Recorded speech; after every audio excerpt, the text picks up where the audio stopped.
Welcome to Real Stories MKE, brought to you as part of X-Fabula's mission to connect Milwaukee through real stories. I'm Joel Dresang. And I'm Kim Shine. What's up, everybody? We are back for season 5.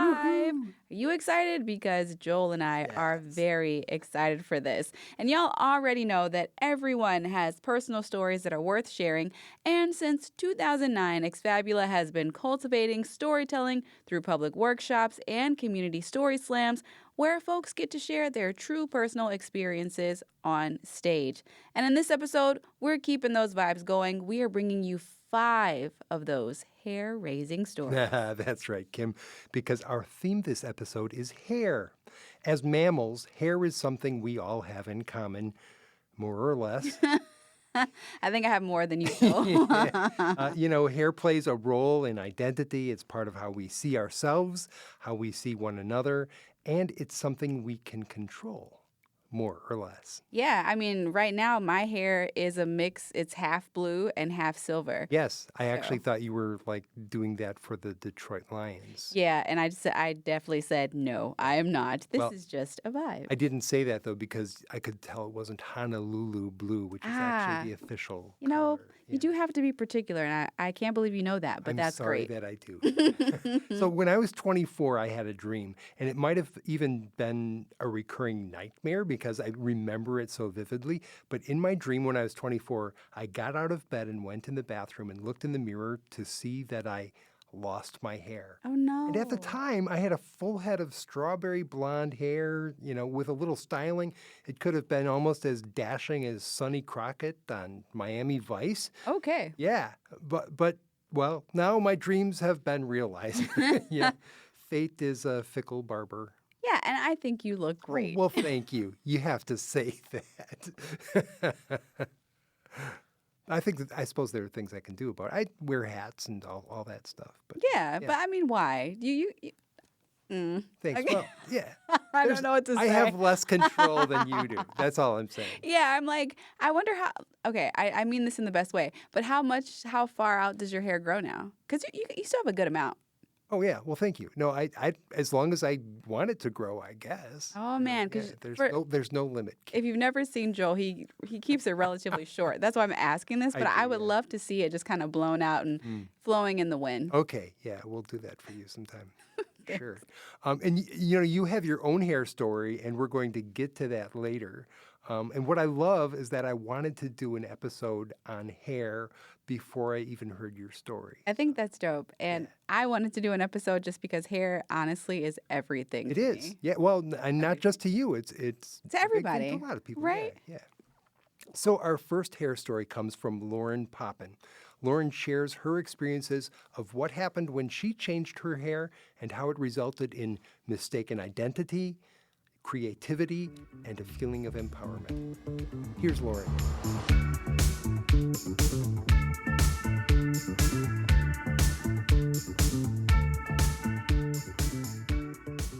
Going back 10 or so years ago, I had taken time away from my job and decided to do a year of volunteer work, which is how I ended up in Milwaukee. I just never left.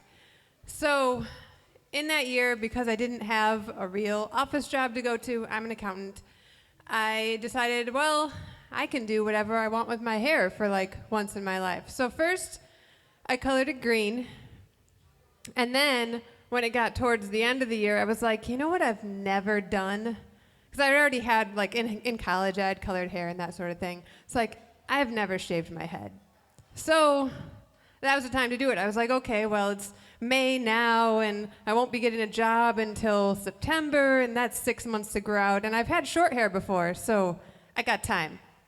So I shaved my head, and the last part of this volunteer year was being a summer camp counselor for mostly high school kids. I think they might have been high school and middle school. I don't even remember anymore. So our general attire for the summer was I wore a unisex size small t-shirt, but I'm a rather small person, so a small t-shirt is very baggy on me. And I'm also not super well endowed in the upper body region. So it's not very form-fitting.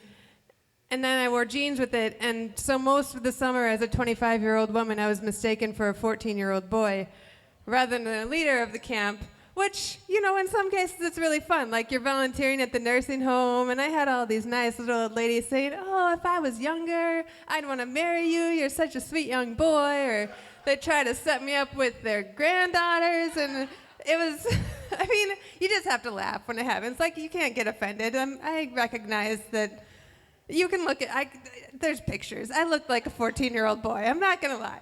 So the thing that was also different about that summer is, besides my identity of like what gender people mistook me for, this is also a Christian camp that I was leading, and they expected a lot of their camp counselors, like 16-hour days, and yeah, one day a week you got to sleep in until 8 in the morning, but it was kind of rough. I got sick a lot. I wasn't feeling all the like Jesus vibes there anymore, and I was expressing this to them along the way, saying like, hey, this is kind of making me not do the whole God thing anymore. And they're like, whatever, you got to get your work done. And that felt a little wrong to me. So eventually, 2 weeks before the summer was over, I quit or was fired. I'm not really sure. I think I quit, but I was going to be fired if I hadn't quit. So it was a rough summer. And after that, I grew up my hair, and then 4 years later, I was like, I love having this long hair, and it's great, but I want to shave my head in a time when I like myself, because, it seems better. So at that point, I was like, live in Milwaukee, loving things, had a new job, new place to live, all these great things, and so I shaved my head. And it was summertime, and it was a hot summer, and it was wonderful. And I know I didn't get mistaken as a boy as much, but I got pulled over by a police officer for having a license plate light out, and he pulled me over. I rolled down the window, and he said, excuse me, sir, can I see your license? And I said, actually, I'm a girl. And then he felt really bad, and I didn't get a ticket, even though I didn't even have a license with me at the time, because I just forgot. I was dropping a babysitter off, and anyways, I didn't think I needed to bring anything with me. So sometimes it can be a benefit to be mistaken for the wrong gender, because you can get out of tickets.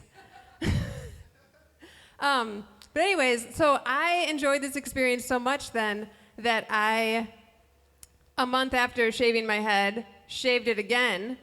And this was also during a time that I was able to take time away from working and explore creativity. I created a dress to put in a fashion show. I made this dress out of tea bags and all garbage and used dental floss and sew. And it was a really fun thing. But I got to do all of this stuff that I loved and have a shaved head and just feel like free and empowered and wonderful. And it was one of the greatest summers I think I could remember.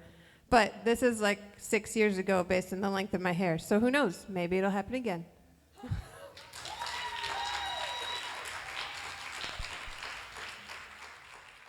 That was Lauren Poppin. She shared her hair story at a 2020 X-Fabulous Story Slam with the theme Identity.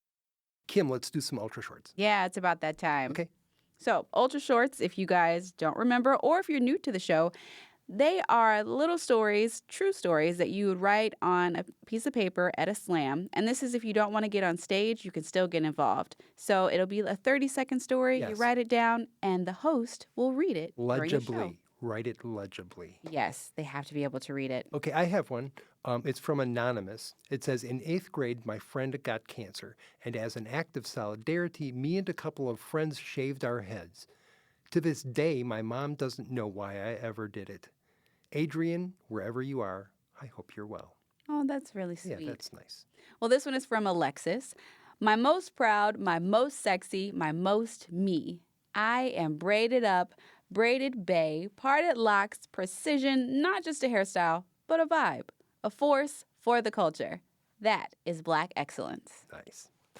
Here's one from Flash Gorski. A friend and I were on our way to a party when an amazing creature ran by and into the gathering. Short blonde hair, leather jacket. Is that a boy or a girl? My friend asked. Breathless, I replied, don't know, don't care, gonna get it. And that's when I realized I was bisexual. By the way, it was a girl, and I got her. Oh, I like that. Congratulations to you. So, Joel, one place that has long been at the core for community storytelling is barbershops and beauty salons. And so back in 2011, Exfabula hosted a story slam at a barbershop and salon in Milwaukee's Capitol Heights neighborhood, and that is near Hampton Avenue. Our next two stories are from that slam. The first is from a then 12-year-old whose name is Ayana Elzie, and she shares her hair story about the first time she got a relaxer. And if you've ever gotten one, you already know where she's going. Here's Ayana. Well, I'm 12 years old, so I got a relaxer when I was maybe in the 5th grade. It burns. Bad. It hurts a lot. It's one of the worst pains ever. But I look good, so it doesn't matter. But yeah, so I went to the salon, and it was called Ivory Coast Salon. It's still there. I went there, and it was a lot of waiting. It's a lot of waiting when you go to a salon. It's sitting and sitting. My butt went numb from sitting. And so I was sitting there, and then I finally go to the bowl, and they wash my hair out, and then they put the relaxer in, and it just starts hurting. Like your head is on fire. That's what it feels like. Like your whole head is just on fire. But then she washes it out, and I go sit down, and I go to the dryer, and I dry my hair out and everything, and then I sit in the chair. She cuts it, and the scissors are really sharp. And then she flat irons it, and it's like every time she like touches my head with the rollers, and it's a little hot. I'm lying. It was really hot. It was very hot. It burned. Yeah. And when you go to a beauty salon, there's a lot of talking and everything, so lots of gossip. And when you leave a beauty salon, you find yourself talking a funny way. Did you hear what Denise said?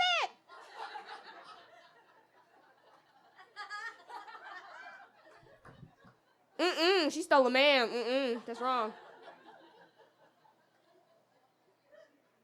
It's just the way of the salon. It's just how it works. Just how it goes. It's like contagious. It's like smiling, it's like laughing. I got you all laughing in here. That's funny. See, it's working. Thank you.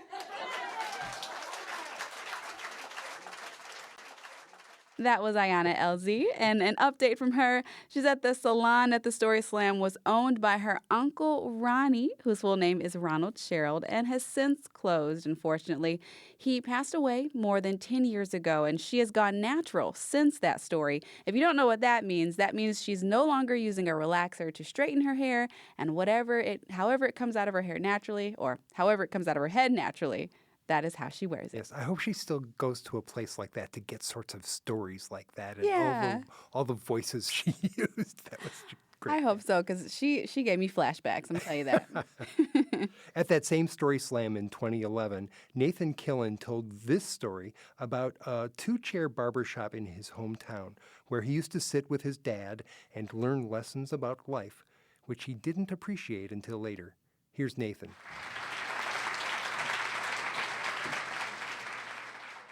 Hi. Okay. I grew up in a relatively small town, rural community. We had a barber, Bill's, well, it was actually Gordy's barber shop. Gordy's claim to fame, he could tell stories. You go in there and listen to Gordy talk, and all the guys are in there talking and BSing and do what they do about, how's the football team doing? Bought this Cadillac. I like this one. I like it better than Lincoln. What's going on with the farms? What's happening there? He had a partner named Bill. Bill's claim to fame was he can cut hair. Gordy would be doing his work and talking. Somebody would come in, how you doing? Oops. And you'd get a little skin back there. Or somebody would get a little trim and, one here, kind of here, and If you look like this in the mirror, look pretty good. Bill would cut hair. My dad would take me there, and we would play this game. Two guys are already getting their hair cut, and there's one other person waiting. And my dad would say, well, do you want to be next to the guy in line, or do you want me to be next in line? And so I'd analyze. I'd look at Gordy and like, okay, Gordy looks like he's wrapping up. Bill looks like he just started. So the next guy is going to get Gordy. So yes, I want to be right after that guy because I'll get Bill. And sometimes that worked. Sometimes Gordy would get done. That next guy would come in and say, yep, it's hanging season. Just take it off real quick. I got to be out of here in 3 minutes. Damn. But I rarely got Gordy because my father would say, I'll do it. Looking back, there were certain lessons I didn't realize I was learning at that time. One, I was kind of learning how to assess a situation and make a best bet. And if I lost, I was, you're going to get a bad haircut. If you won, you got a good haircut. But my dad would always say, I'll take the bad haircut. Because I'm 13 at the time, and I want, the Don Johnson look. Don't mess up my Sonny Crockett. And my dad was like, I don't care. And now that I don't have kids of my own, but there's something kind of punk rock about not caring about how it is. I kind of wish I can get a Gordy haircut just to show people and wear it with sort of a, I got a Gordy.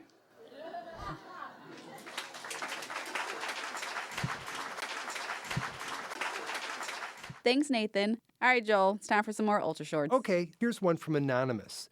It was an ordinary winter night, driving through downtown Appleton for our family haircut. Driving in Dad's car, seatbelts were optional. Railroad crossing lights blinking, train passing, car approaching, Dad screaming, crash, front end gone. Train gone. Car starts. Dad driving with hand out the window because hood was up in the air. 5 minutes late. Same bowl haircut. Buckle up. Priorities. This one's from T-Dub. Cucumber placed on my eyes, a mint facial mask rubbed over my face, a full body massage. Sounds relaxing, right? And then it happened. The woman poured water over my hair and began to wash. To most, an everyday experience. To a black woman, it is a death threat. Cucumbers went everywhere, my dark skin turned red, and my long, silky locks now looked like an Angela Davis afro. Water. A black woman's silk press kryptonite. You'd think that the hairdresser would have known better. That's what I'm saying. Oh, my goodness. Yeah. Okay, here's one from Anonymous. Driving to the Upper Peninsula, the UP, with my older brother. It's the 80s, and my brother had 80s hairband hair. We got a flat. I'm a guy who doesn't do car things, so the long-haired brother was taking care of things. A passerby stopped to be a good Samaritan, stepped behind my brother and inspected his work, then quickly remarked to me, "You gonna make her do all that?" The 6'7" long-haired brother slowly stood up. The guy, here to help, backpedaled so quickly, saying, "Oh, sorry." I like that one. Don't judge a book by its cover, right? Our fourth hair story comes from Bria Smith. Now, Bria participated in an Ex-Fabula Teen Story Slam back in 2019. The theme for those stories was GOAT, which is the greatest of all time. And, as Bria tells us, her encounter with one GOAT included a really interesting yet cool observation of her hair. Here's Bria.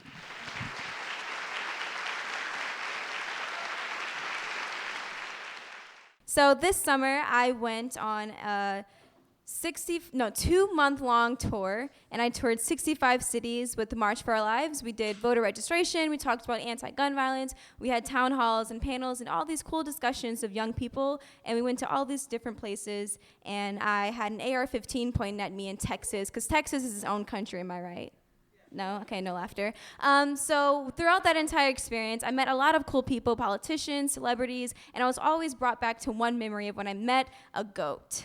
Harry Belafonte in his New York office in New York. It was really, really cool. I remember him just talking about all the things that he did, his coalition work with MLK, and how he was the first black man to ever kiss a white woman on television. So he did like landmark history. Like he was like a notable person. And it was really interesting to see how cool he was, just relaxing in his like hoodie. You know, just sitting back, drinking iced tea in a hoodie, just talking about all the cool work that he did. And I was just like, yeah.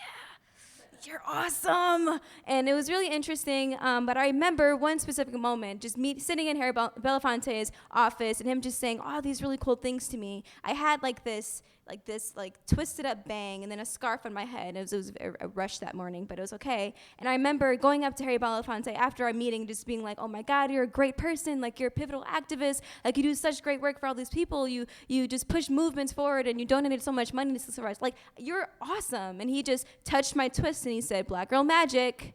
And I was like, oh, that's all you have to say. You're a goat, but okay. Black girl magic, yeah! And then I walked away and I was like, I'm gonna remember that moment until I die, yeah.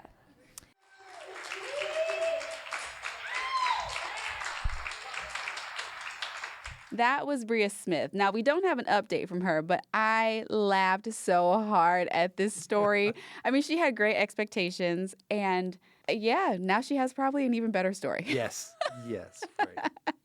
And finally, Kim. Dun, dun, dun, dun. Yes, as I said, I was thinking about hair stories and how people often talk about their hair or someone else's hair and how much of a fuss bad hair can be and how great it feels to have a good hair day. And then you shared your hair story at this 2023 Story Slam, which had the theme fear. So with no further ado, see what I'm doing there? Here's Kim Shine.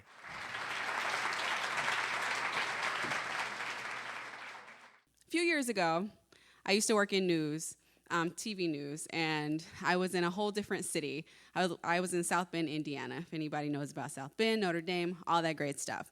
And if you know, with the news, especially television, although we really care about your stories, we want to make sure it's truthful, factual, all that good stuff, it's educational, image matters, right? So I'm really not a person who likes wigs or anything.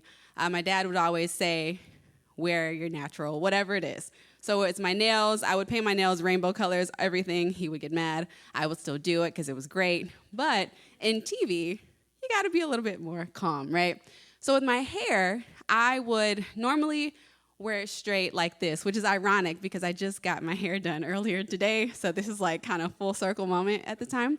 And that'll really make sense once I finish this story.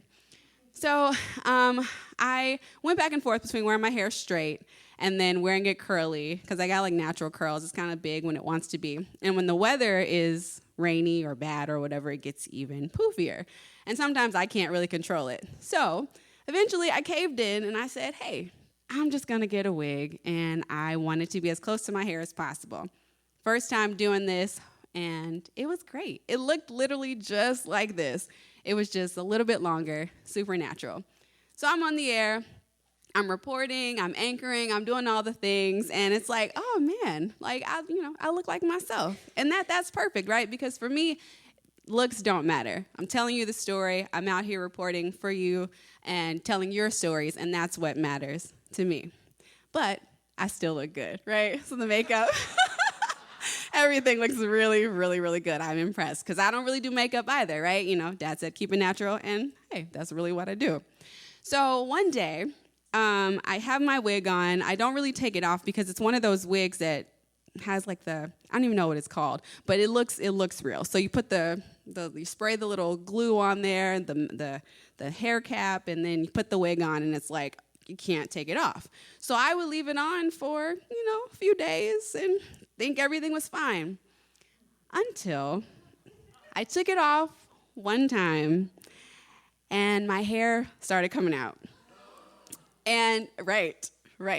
So my hair came out on the sides, kind of like I had a mohawk. And it was so bad. I was so terrified because, me coming up, I do a lot of my own things, So I was used to doing my own hair, but I'm used to getting it cut and all that stuff because I messed it up. But my hair has never fallen out. Like, that was a big deal. And again, I'm on TV. So that's really bad. So I have 2 bald patches on the side of my head, and I call my friend Jasmine. She's been doing my hair ever since I was in college. She's the bigger sister of my 2 twin roommates or whatever, and we're like a huge family. So I'm like, Jazz, I don't have any hair, and I need to know what to do. Like, is it gonna grow back? Like, can I cover it up? Because you really couldn't see it when my hair was down, but I knew it was there. And then if the wind blew, you knew it was there. So I had to figure that out. She was like, oh, don't worry about it. Just put on, some oil and massage it and things like that. You'll be okay. It'll eventually grow back. I'm very skeptical, very curious about things probably, which is why I'm in the industry that I'm in. So I did not believe her. I'm like, this is never going to go back. I'm just going to be bald. We will accept it. Maybe I'll get a tattoo. I don't know. We'll figure it out. But as you can see, my hair did grow back. I don't even know how long it took. It maybe took about 6 months. And you know what? Yeah, I think I was here. Yeah, I was here. I was going to say I was in another city, but no, I was in South Bend. And it did grow back. And years later, I have hair. And I got it done today, not knowing that I'd be up here, but you see that it's back.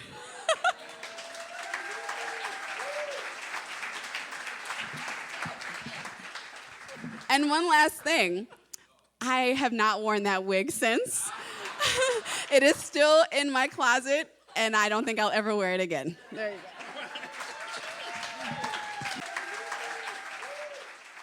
So is that a story that you just came up with at the last minute, or had you been thinking the theme fear, and this is something that It was at the last was minute at the because top of your head? I believe that we needed some more tellers. Yes, right. And I was like, man, what can I think of about a time that I was actually scared about something? And it just popped into my head. And I was like, oh my God, I still have the wig. My hair is back, but my hair is straight. Let me tell this story and see if people laugh.